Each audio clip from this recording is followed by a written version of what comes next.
final de semana, certo? Passando esse sábado, no próximo, no outro sábado, dia 28, né? Se não me engano, é isso, né, Paulina? 28 mesmo. Bom, e aí, eu queria fazer uma breve revisão de algumas discussões que eu acho que as aulas, é isso mesmo. Acho que as aulas estão bem claras, né? Dá para vocês identificarem os conteúdos programáticos com tranquilidade, mas pode ser que mesmo assim parem algumas dúvidas, né, para vocês. Então, nesse sentido, eu gostaria de mostrar para vocês o seguinte. Vocês estão me ouvindo?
Nossa, tá ruim.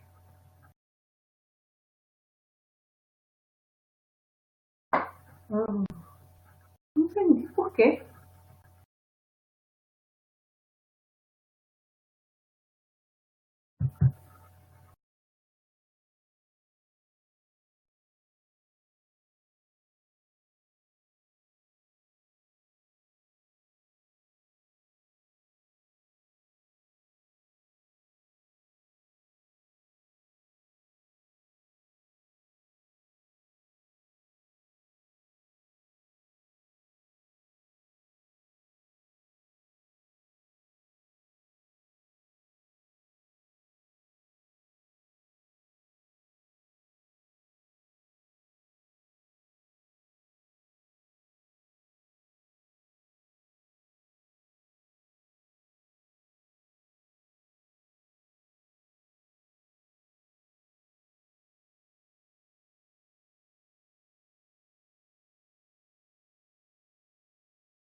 Bom, estou de volta. Vocês estão me ouvindo?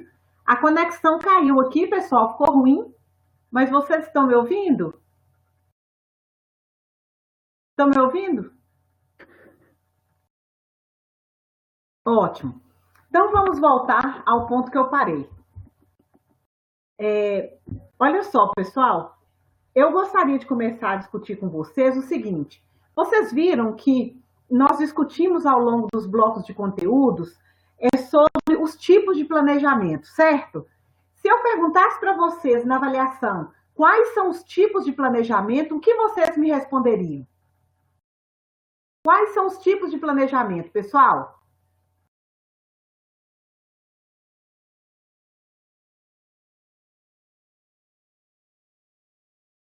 Hein, pessoal? Quais são os tipos de planejamento?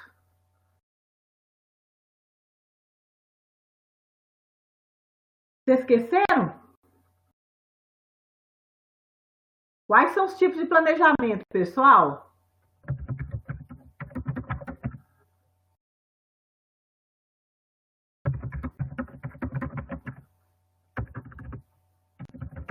Planejamento educacional. Muito bem, Elda. Planejamento escolar. Muito bem. Qual outro?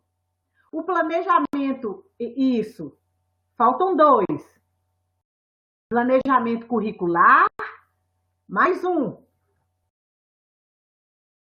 Planejamento de ensino. Muito bem, Elda. Planejamento educacional, planejamento escolar, planejamento curricular e planejamento de ensino. Então, vamos ver. Olha só, quando vocês... Muito bem. Quando vocês forem realizar a leitura sobre planejamento, né, existem vários autores que realizam essa discussão. Alguns desses autores, eles vão falar o seguinte: alguns autores, eles vão organizar somente 3 categorias para indicar os tipos de planejamento. Alguns autores vão dizer que são 3 categorias. Vão dizer planejamento curricular, planejamento educacional, vão falar planejamento educacional, porque o planejamento educacional é o macro.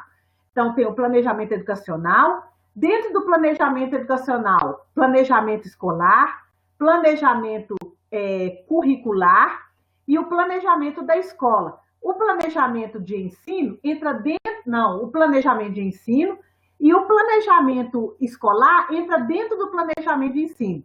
Na perspectiva dos autores, que nós realizamos o estudo, que vocês fizeram a leitura do texto, são 4 categorias de planejamento educacional. É o planejamento escolar, o planejamento curricular, o planejamento de ensino. Boa noite, Vanessa. Vamos pensar um pouco nessas categorias. O planejamento educacional, ele é macro, não é, pessoal? O planejamento, ele é macro. Ele contempla, na verdade, um planejamento realizado no âmbito do Ministério da Educação, no âmbito da Secretaria de Estado da Educação, no âmbito dos municípios em si.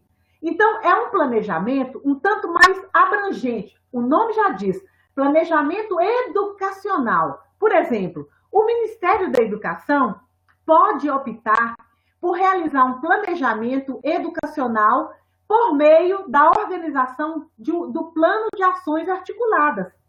Por meio do Plano Nacional de Educação.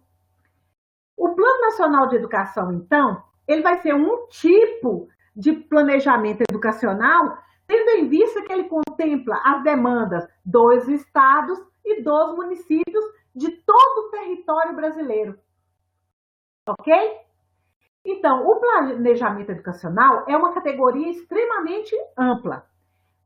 O planejamento educacional, então, ele se subdivide em planejamento curricular, não é? O que é um planejamento curricular? Né? Ele direciona todo o processo educacional a ser desenvolvido no âmbito de uma Secretaria Municipal de Educação, de uma Superintendência Regional de Ensino. Tem diferença de uma Superintendência Regional de Ensino para uma Secretaria Municipal de Educação. Boa noite, Rosinei. Uma Superintendência Regional de Ensino, ela trabalha com questões que se vinculam à Secretaria de Estado da Educação. Mas os municípios, eles acompanham e seguem o planejamento curricular indicado pela Superintendência Regional de Ensino, tendo em vista que somente os municípios que são sistema de ensino é que têm autonomia para construir sua própria organização, sua própria legislação. E, por exemplo, em Minas Gerais, são poucos os municípios que são considerados sistema de ensino, né? Ou seja, que se adequam aos critérios do sistema de ensino. Então, o planejamento curricular, ele direciona, então, o fazer de todo o município, de toda uma rede estadual, não é? O nome já diz, planejamento curricular.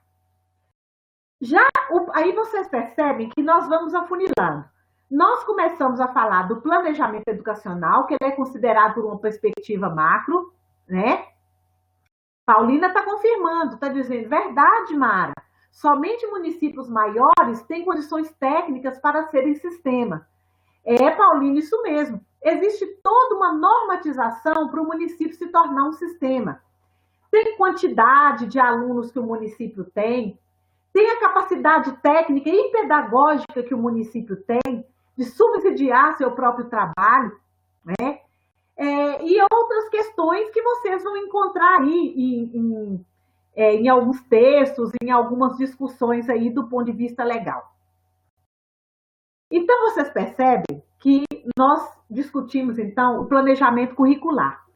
Então, passamos a falar, se temos um planejamento curricular, então passamos a um planejamento da escola, um planejamento escolar.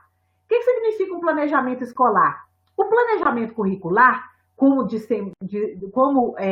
mencionamos anteriormente, é um planejamento que pode se adequar, né, ou para todo o território brasileiro, tanto que, por exemplo, nós temos hoje algumas políticas, como, por exemplo, o Enem, né, que é uma prova para selecionar pessoas para entrarem nas universidades, nas universidades públicas, né?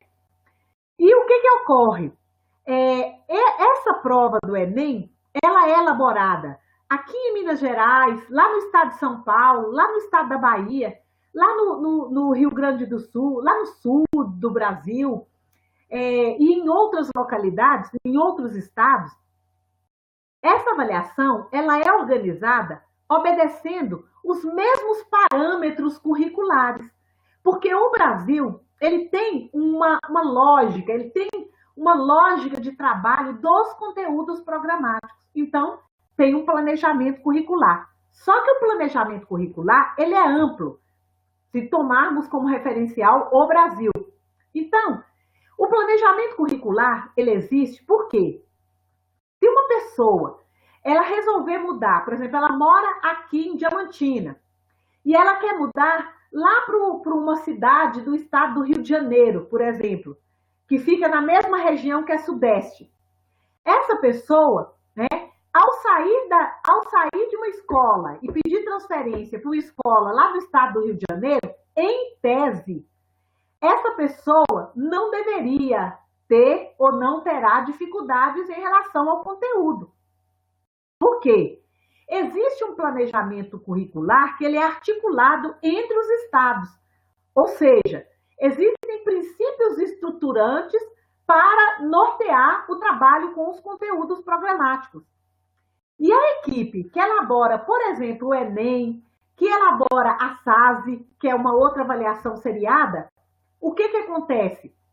Essa equipe, ela vai tomar como referencial esse planejamento curricular, que vai valer, então, para todo o território brasileiro, seja na região Sudeste, na região Norte, na região Nordeste, na região Sul, em qualquer região. E aí a Paulina ainda complementa. Esse referencial que nós estamos dizendo se chama a Base Nacional Comum Curricular, que vai de encontro com o que eu estou falando. Por exemplo, Paulina está dizendo que haviam grandes discrepâncias curriculares entre os estados.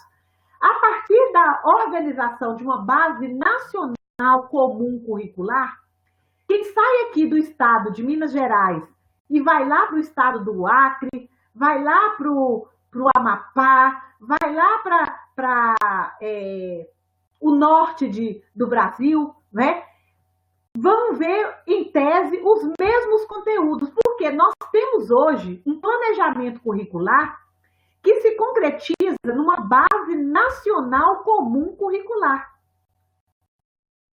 Vocês estão entendendo, pessoal? Estão entendendo? Se eu estiver falando, estão entendendo?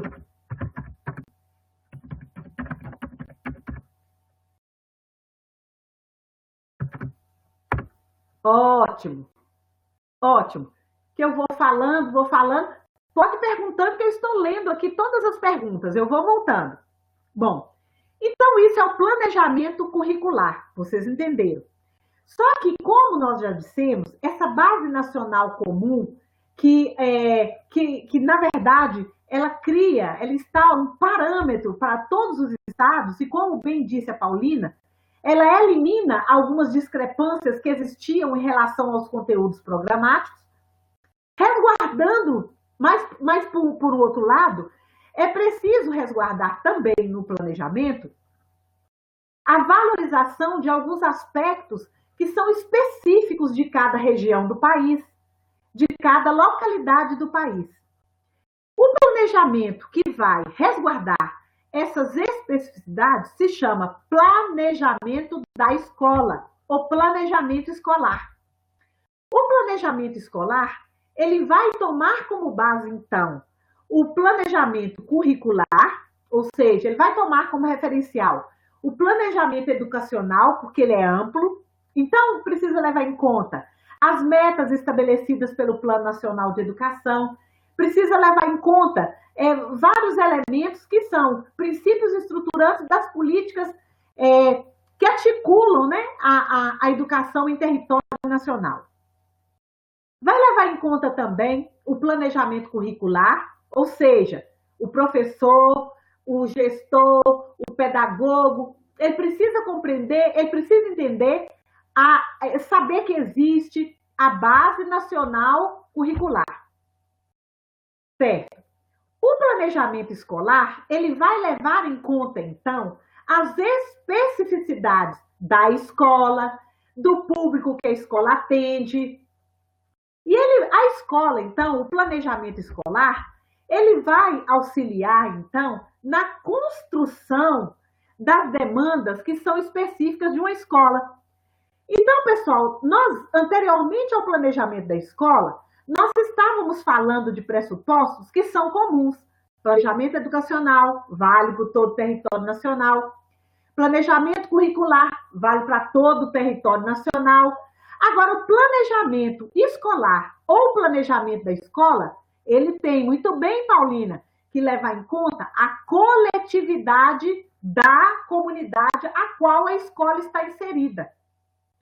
Então, na hora do planejamento da escola e na hora da construção, então, do projeto político-pedagógico da escola, é preciso levar em conta as questões que são nacionais, até porque esse aluno que hoje está nessa escola, pode ser que amanhã ele seja transferido, ele vá para uma outra escola. Isso é muito comum, por isso essa base comum. Mas talvez a escola que, por exemplo, a Rosineide trabalha, talvez é uma escola que tem muito mais uma característica rural. E a escola que a Elda trabalha, talvez é uma escola que tem muito mais a característica de uma escola do meio urbano. Então, o currículo, a estrutura curricular da escola que a Rosineide trabalha ou estuda e que a Elda trabalha ou estuda, essas escolas, elas têm que atender a princípios também diferenciados, mas resguardando a base comum. Porque tanto os alunos da escola que a Rosineide trabalha, quanto os alunos da escola que a Elda trabalha, vão fazer a prova do Enem também. E precisam tirar uma nota boa. E precisam ser selecionados para a universidade. Por isso, essa base comum nacional. Agora, a escola da Rosineide, na parte específica que o currículo permite escolher, talvez ela não vá ter os mesmos conteúdos e não vá trabalhar os mesmos conteúdos que a escola que a Elda trabalha vai trabalhar. O currículo, a estrutura curricular da escola, ela é composta por uma base comum e por uma parte diversificada. Essa parte diversificada, a escola tem autonomia para, a partir do conhecimento sobre a sua realidade e pelas demandas da coletividade, criar a sua própria estrutura. Por isso, pessoal, é inconcebível que uma escola copie o planejamento, tenha o mesmo planejamento escolar do que a outra. Porque o planejamento escolar, o nome já diz, é da escola. Agora, porque o planejamento é da escola, não significa que eu tenha que negar com isso a base comum nacional. Compreenderam? Bom, estamos só afunilando. Partimos do planejamento educacional, caminhamos para o planejamento curricular, chegamos no planejamento de ensino, para chegarmos em qual planejamento? Para chegarmos no planejamento de ensino. O planejamento de ensino, por sua vez, ele é diferente do planejamento escolar. O nome já diz, planejamento de ensino.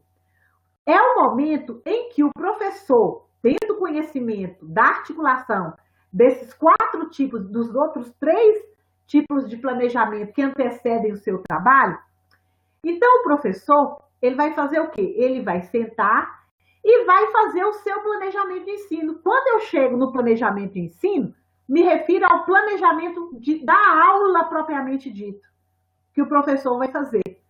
Por exemplo, para eu conseguir trabalhar essa aula com vocês aqui, eu tenho que levar em conta um planejamento educacional. Por quê? Eu tenho que entender que eu estou dando aula com a modalidade à distância e não com a modalidade presencial. E com isso, então, demanda uma ação da professora Mara e dos outros colegas diferenciada do presencial. Mas, por outro lado, os mesmos conteúdos que um aluno de química, física, matemática, pedagogia, né, recebem, né, na sua sala de aula, é partilhado na sala de aula pelos docentes, aqui também, na nossa sala de aula virtual, que nós chamamos de AVA, Ambiente Virtual de Aprendizagem, é a mesma coisa, os conteúdos são os mesmos.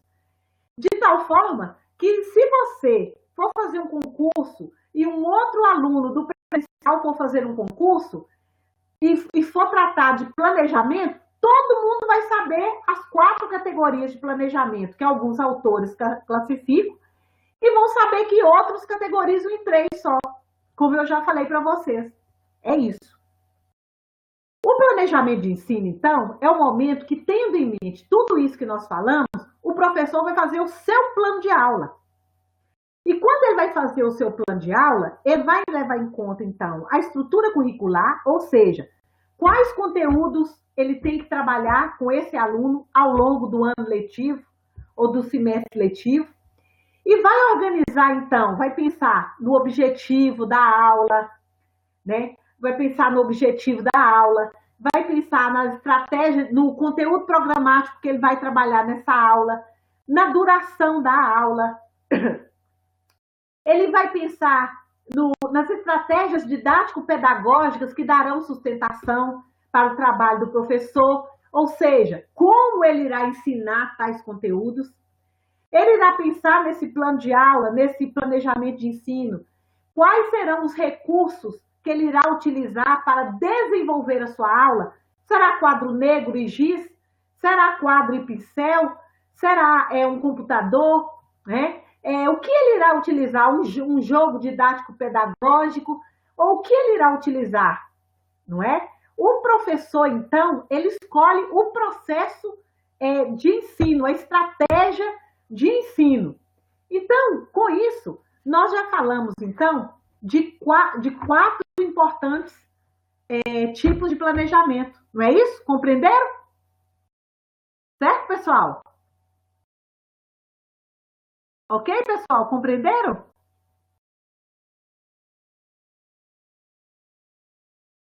Ótimo. Beleza, então. Vamos seguindo aqui no ambiente virtual de aprendizagem nos conteúdos. Então, nós falamos do planejamento, então não poderíamos deixar de falar também da avaliação. Existem, eu já falei, inclusive na aula passada, é só uma revisão que eu estou fazendo com vocês os conteúdos, que eu já falei na aula passada. Existem também 3 tipos de avaliação que o professor precisa se amparar, não existe? Durante a prática pedagógica de um professor, ele precisa se amparar. Além de conhecer os tipos de planejamento que ele precisa exercitar e conhecer ao longo do seu processo de formação e no exercício da docência e da supervisão escolar, ele precisa também saber que existem 3 tipos de avaliação que são grandes aliadas no processo de ensino e aprendizagem. Quais são esses tipos de avaliação? Falei na aula passada. Avaliação somativa, avaliação diagnóstica e avaliação formativa. Nirleide, você assiste depois então, tá? Para você não perder. Isso. Então, pessoal, só para recordar aqui, que eu nem vou voltar muito nesse ponto, não é só para recordar. Eu já falei bastante com você sobre avaliação somativa, vou repetir.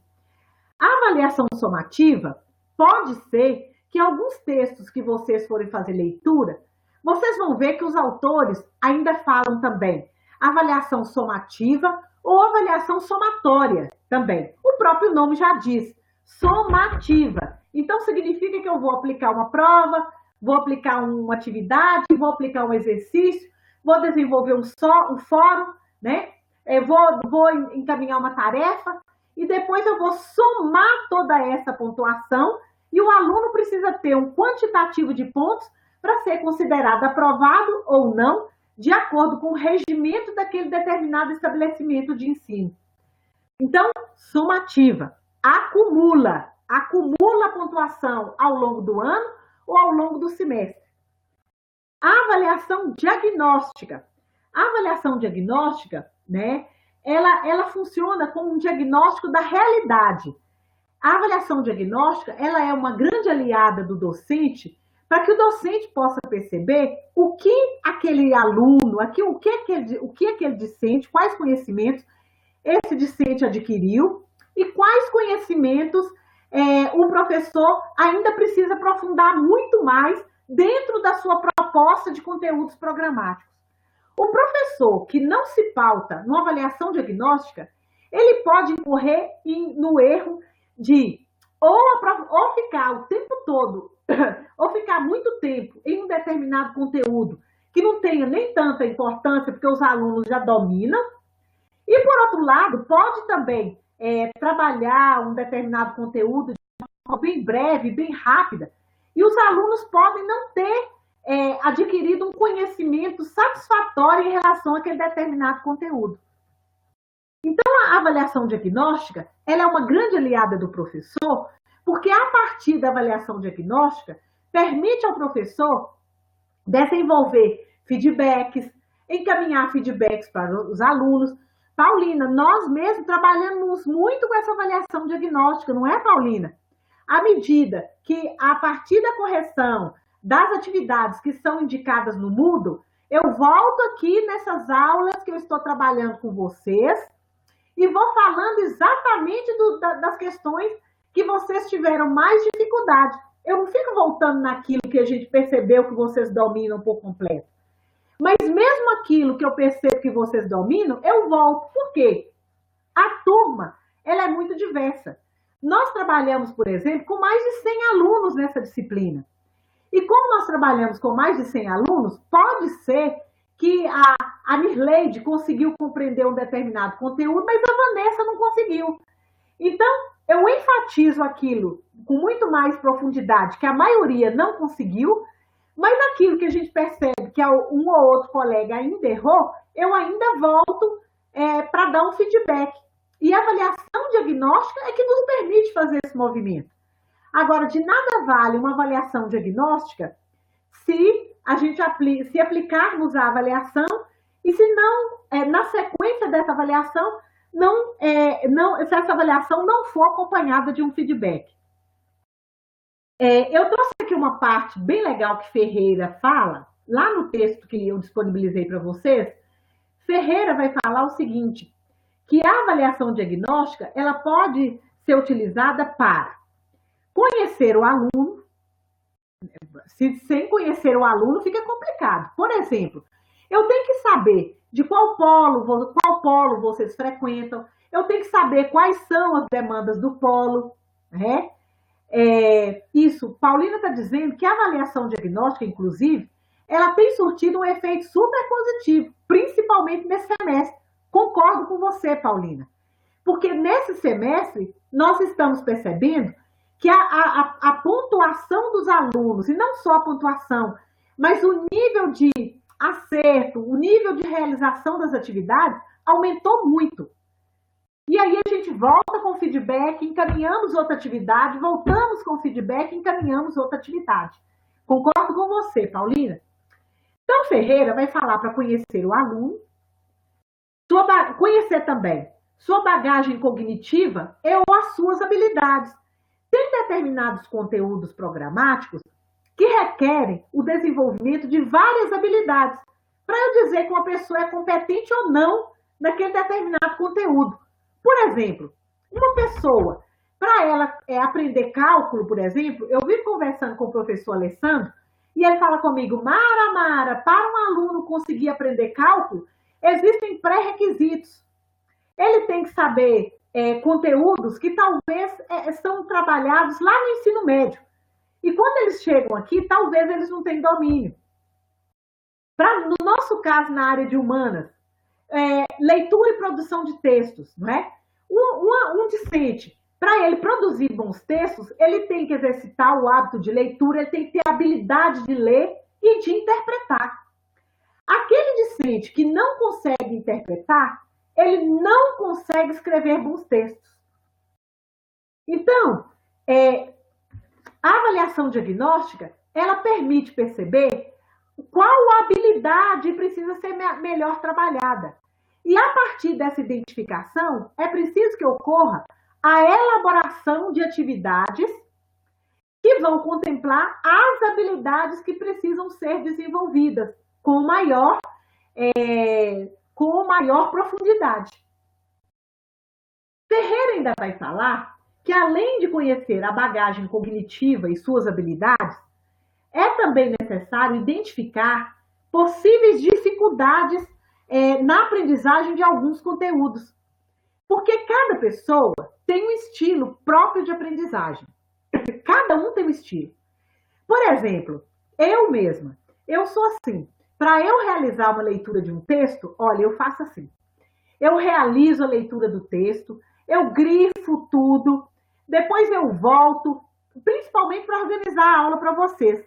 Eu tenho aqui minhas colinhas, ó, que eu gosto de fazer para poder pensar assim, olha, peraí, eu vou olhar isso aqui, e para eu não ficar extremamente falando de coisas que a aula se torna cansativa, eu faço um mapa daquilo que eu vou falar, um mapa daquilo que eu vou dizer para vocês. Esse mapa, na verdade, ele funciona como um material auxiliar na organização do meu pensamento. É um mapa mental, que eu gosto muito de trabalhar. Quando eu vou produzir textos, eu gosto desse mapa também, para você não ficar repetindo demais um determinado assunto. Não é? Então, Ferreira ainda avança dizendo que as dificuldades precisam ser identificadas até para preparar, até para organizar bons planejamentos de ensino. Verificar o que o aluno aprendeu e não aprendeu, identificando causas de não aprendizagem. E caracterizar o aluno quanto a interesses e necessidades. E replanejar o trabalho, que é muito importante. Se eu percebi que a lógica que eu construí para ensinar não deu certo, eu não vou ficar chorando.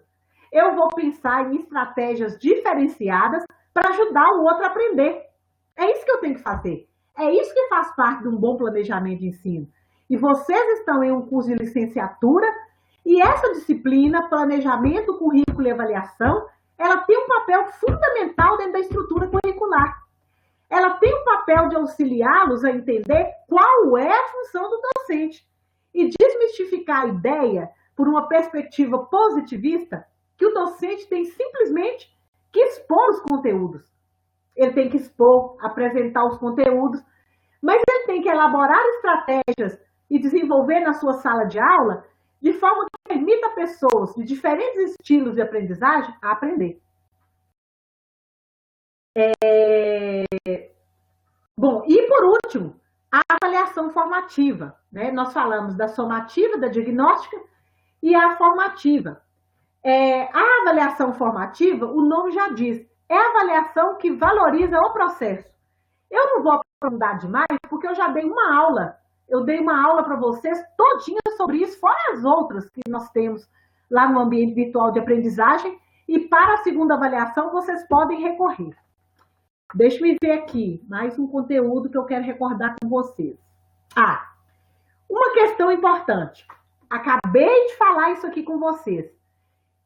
Diante a todos os conteúdos que nós trabalhamos, até o bloco 4, nós estamos no bloco 4 de conteúdos, quase terminando os conteúdos programáticos dessa disciplina, estamos quase terminando.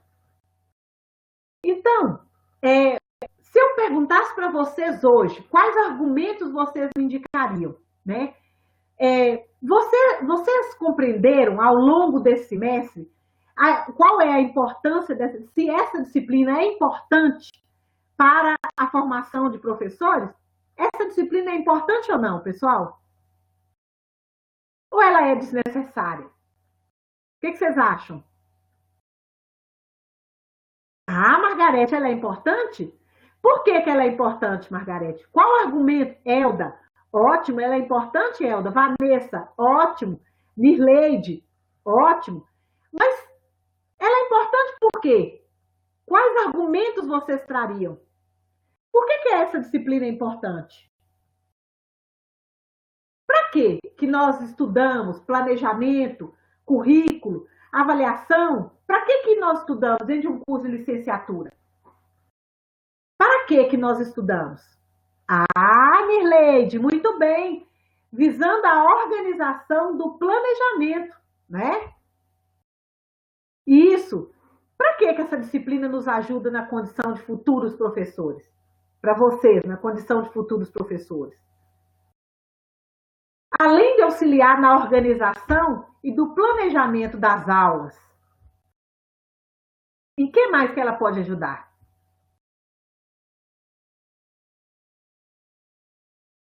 Em que mais, pessoal? Vanessa está dizendo que ela é de suma importância para nos organizarmos quando docentes alcançar êxito nos objetivos, não é? Que se planeja para a disciplina. Parabéns, Vanessa, é isso mesmo. Elda está dizendo que é porque, através da mesma, podemos ter toda uma noção de como funciona uma instituição educacional. Parabéns, pessoal! Ótimo! Ótimos argumentos. Margarete ainda está dizendo que são parâmetros importantes para um bom desenvolvimento e desempenho para os docentes e discentes. Parabéns, pessoal! Gente, eu estou simplesmente adorando essa turma. Vocês são muito envolvidos, realizam leitura dos textos, estão de parabéns. É isso mesmo. Como disse a vocês, como vocês tiveram essa facilidade, Paulina, eu também concordo, essa turma é muito boa. Eu fiquei muito satisfeita com a resposta de vocês. Se fosse na avaliação, eu daria total. Nós daríamos, né, Paulina? Bom, e aí, pessoal, vamos para um outro ponto importante da nossa revisão. Nós falamos que existem, tem o planejamento educacional, tem vários tipos de planejamento, são 4, que nós falamos lá no início da aula. Cada tipo de planejamento, ele se serve de um instrumento específico, não se serve? Para poder se concretizar. Por exemplo, Qual foi o primeiro tipo de planejamento que nós falamos? O educacional, por exemplo. O planejamento educacional, ele se serve de qual instrumento para se materializar? Eu falei aqui no início da aula, hein? Quem prestou atenção vai acertar. De qual instrumento que ele se serve para se concretizar? Qual, pessoal?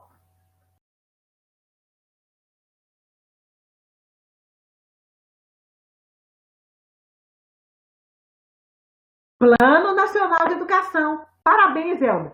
Então, se serve de planos.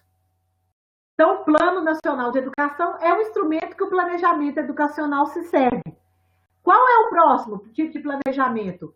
Vamos pensar no curricular. A Paulina deu essa resposta aí, hein? A Paulina deu essa resposta. Vamos ver quem prestou atenção na aula. O planejamento curricular, ele se concretiza em qual instrumento? Em qual instrumento?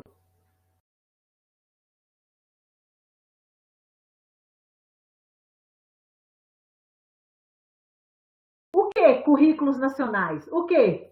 Hein, Elda? Quase certo. A Paulina deu essa resposta lá em cima. Hã? Qual é?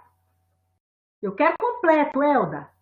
Porque se fosse na prova e colocava currículos nacionais, você vai ganhar só um pouquinho de ponto. Eu quero que você ganhe total.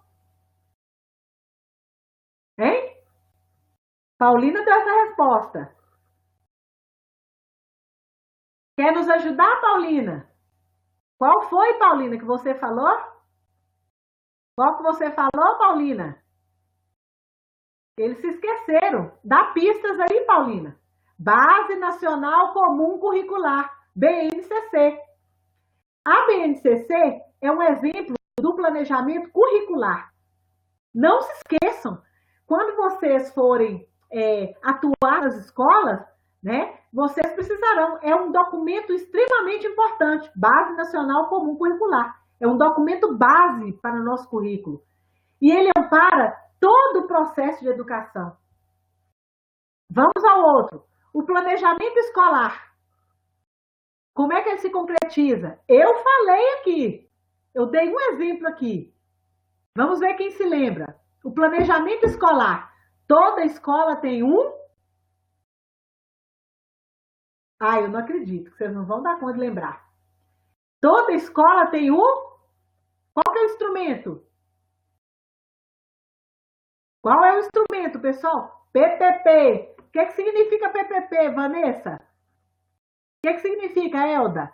PPP. Pode ter colega que não saiba. O que significa um PPP? O que significa o PPP? Projeto Político Pedagógico. Muito bem. Então, o planejamento escolar se concretiza no projeto político pedagógico. E, por último, o planejamento de ensino. Qual que é o instrumento que ele se materializa? Ó, eu falei também. Eu falei também. Será que vocês se lembram? O plano de aula. Gente, mas vocês vão tirar total, porque estão lembrando todos os conteúdos? Essa revisão, então, nossa senhora, vocês estão lembrando todos os conteúdos.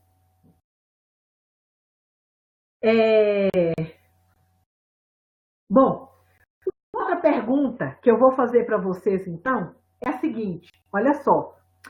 Uma outra pergunta que eu vou fazer para vocês é sobre, durante todo o nosso, durante os blocos de conteúdos, e em especial o bloco 4 de conteúdos, nós estamos assistindo, eu estou sugerindo para vocês assistir um filme, não estou? Qual filme que eu sugeri para vocês assistirem no bloco 4 de conteúdos? Qual filme que eu sugeri? Eu sugeri um filme no bloco 4. Qual filme que eu sugeri no bloco 4 de conteúdo para vocês assistirem? Ou vocês não estão lembrando? Qual foi?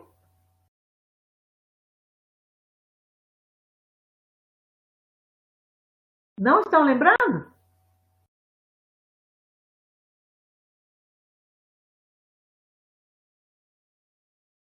Ao mestre.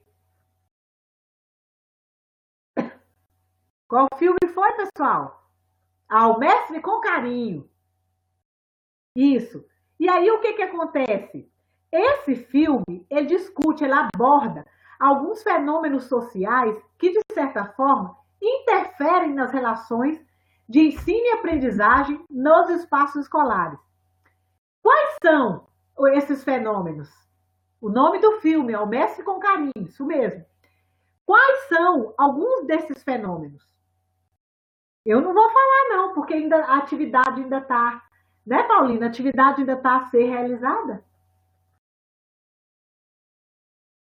Não identificar nenhum fenômeno que discute no filme? E se eu perguntar na prova? Eu posso fazer uma pergunta sobre o filme. Vanessa, eu estou perguntando, mencione alguns fenômenos que são tratados no filme Ao Mestre com Carinho e que, de certa forma, interferem nas relações de ensino e aprendizagem.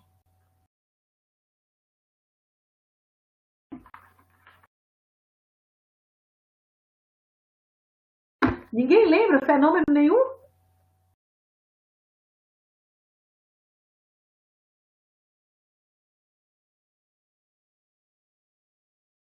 O racial. O que é o fenômeno racial? Não é o fenômeno racial, é a discriminação. O fenômeno, na verdade, é a discriminação. De fato, tem. Tem a discriminação de pessoas pretas, né? Tem discriminação de pessoas pretas. Ah, muito bem, Leide. Um outro fenômeno, a gente só pensa em coisa ruim para falar que é um fenômeno, não é? Mas a Nirley trouxe aqui a iniciativa do professor em mudar o método de ensino. É um fenômeno para a educação. Por que é um fenômeno? Interfere nas relações de ensino e aprendizagem. E é positivo. O que mais que vocês perceberam do filme? Pode ser que eu pergunte alguma coisa na prova, hein? Sobre o filme. Então é bom assistir. E é bom participar das discussões lá.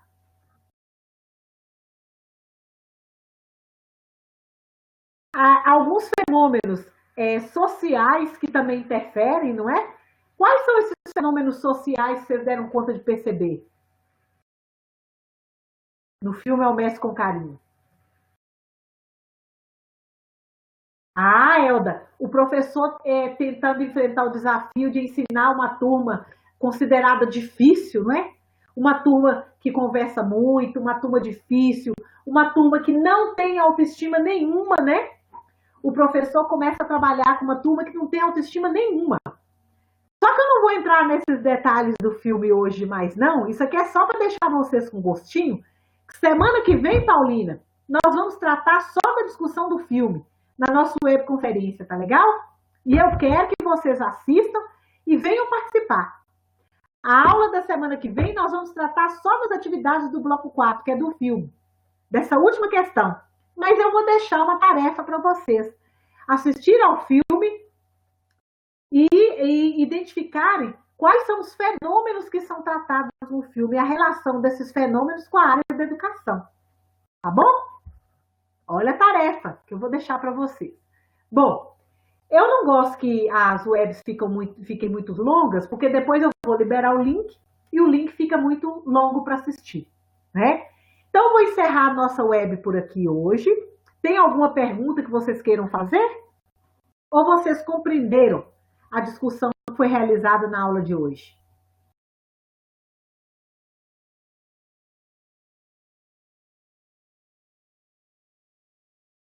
Tudo bem? Compreenderam?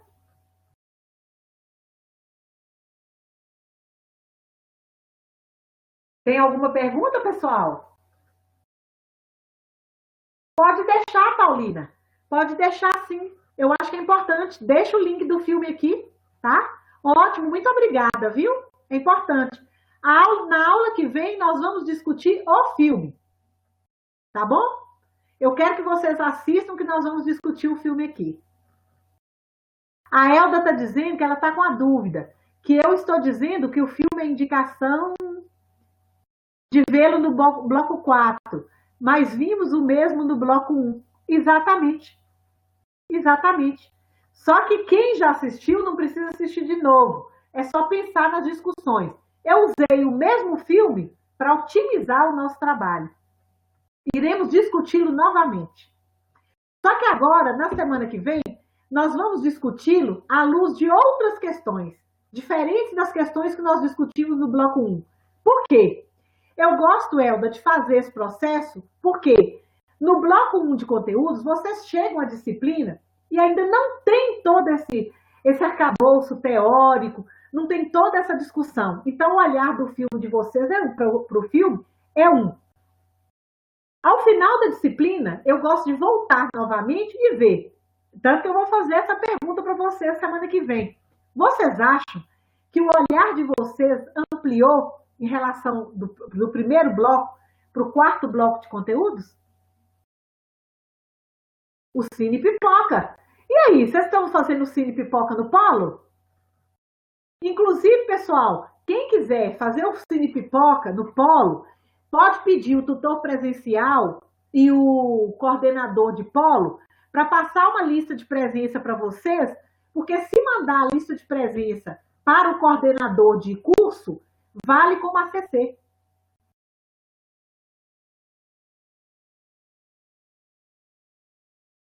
Tudo bem? Bom, então boa noite a todos, tá? Boa noite a todos. Eu espero que essa discussão contribua para a realização da avaliação. Nós ainda temos esse final de semana, né, Paulina? É no próximo ainda. Então, semana que vem, nós teremos a nossa web normalmente, né?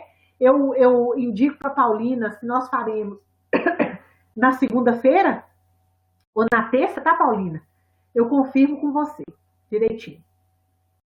Então, boa noite, pessoal.